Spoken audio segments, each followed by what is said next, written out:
Hello നമസ്കാരം പുതിയൊരു വീഡിയോയിലേക്ക് എല്ലാവർക്കും സ്വാഗതം. ഇന്ന് ഞാനിവിടെ പറയാൻ പോകുന്നത് യൂട്യൂബിന്റെ കമ്മ്യൂണിറ്റി ടാബ് റിലേറ്റഡ് ആയിട്ടുള്ള ഒരു കാര്യമാണ്. നമ്മൾ യൂട്യൂബിൽ ആദ്യം കമ്മ്യൂണിറ്റി ടാബ് എനേബിൾ ആവണമെന്നുണ്ടെങ്കിൽ 1000 സബ്സ്ക്രൈബേഴ്സ് കഴിഞ്ഞിരിക്കണം. വൺസ് 1000 സബ്സ്ക്രൈബേഴ്സ് അച്ചീവ് ചെയ്ത് കഴിഞ്ഞ് കഴിഞ്ഞാൽ യൂട്യൂബ് ഓട്ടോമാറ്റിക്കലി ഒരാഴ്ചയ്ക്കുള്ളിൽ 7 വർക്കിംഗ് ഡേയ്സിനുള്ളിൽ നിങ്ങളുടെ കമ്മ്യൂണിറ്റി ടാബ് ആക്ടിവേറ്റ് ചെയ്ത് തരും. അഥവാ ആക്ടിവേറ്റ് ചെയ്ത് തന്നിട്ടില്ല എന്നുണ്ടെങ്കിൽ നിങ്ങൾക്ക് യൂട്യൂബ് ഹെൽപ്പിലേക്ക് ഒരു മെയിൽ അയച്ചു കഴിഞ്ഞാൽ അവർ നിങ്ങൾക്ക് എത്രയും പെട്ടെന്ന് അത് ആക്ടിവേറ്റ് ചെയ്ത് തരുന്നതായിരിക്കും. പക്ഷേ ഇപ്പോൾ ഒക്ടോബർ 12 മുതൽ പുതിയ ഒരു പോളിസി യൂട്യൂബ് പോളിസി വരികയാണ്. അതായത് കമ്മ്യൂണിറ്റി ടാബ് 500 സബ്സ്ക്രൈബേഴ്സ് ആയവർക്ക് ഇത് യൂസ് ചെയ്യാം എന്നുള്ള ഒരു അപ്ഡേറ്റ് ആണ് യൂട്യൂബ് കൊണ്ടുവരുന്നത്.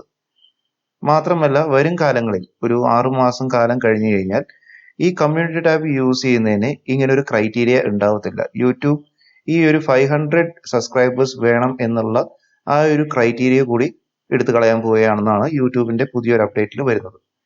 സോ കമ്മ്യൂണിറ്റി ടാബ് ഓപ്പൺ ചെയ്ത് കഴിഞ്ഞാൽ നിങ്ങൾക്ക് ഒരുപാട് കാര്യങ്ങൾ നിങ്ങൾക്ക് അതിനുള്ള ഫോട്ടോസും കാര്യങ്ങളൊന്നും പോസ്റ്റ് ചെയ്യാനും കൂടുതൽ നിങ്ങളുടെ അക്കൗണ്ട് ആക്റ്റീവ് ആവാനും നിങ്ങൾക്ക് ഈ ഒരു കമ്മ്യൂണിറ്റി ടാബ് വഴി നിങ്ങൾക്ക് പറ്റും. സോ ഈ ഒരു അപ്ഡേറ്റ് ആണ് യൂട്യൂബിന്റെ ലേറ്റസ്റ്റ്. അപ്പോൾ ഇതൊന്ന് അപ്ഡേറ്റ് ചെയ്തിട്ട് പോകാമെന്ന് വിചാരിച്ചു. എൻ്റെ വീഡിയോ ആദ്യമായിട്ട് കാണുകയാണെങ്കിൽ എൻ്റെ ചാനൽ ഒന്ന് സബ്സ്ക്രൈബ് ചെയ്യുക, എൻ്റെ വീഡിയോ ഒന്ന് ലൈക്ക് അടിക്കുക. എന്തെങ്കിലും സംശയം ഉണ്ടെങ്കിൽ നിങ്ങൾക്ക് എൻ്റെ കമന്റ് സെക്ഷനിൽ കമന്റ് ചെയ്യാവുന്നതാണ്. എനിക്കറിയാവുന്ന എല്ലാ കാര്യങ്ങളും നിങ്ങൾക്ക് ഷെയർ ചെയ്യുന്നതിൽ എനിക്ക് വളരെ സന്തോഷമുള്ള ഒരു കാര്യമായതുകൊണ്ട് നിങ്ങൾക്ക് ധൈര്യമായിട്ട് കമന്റ് ചെയ്യാം.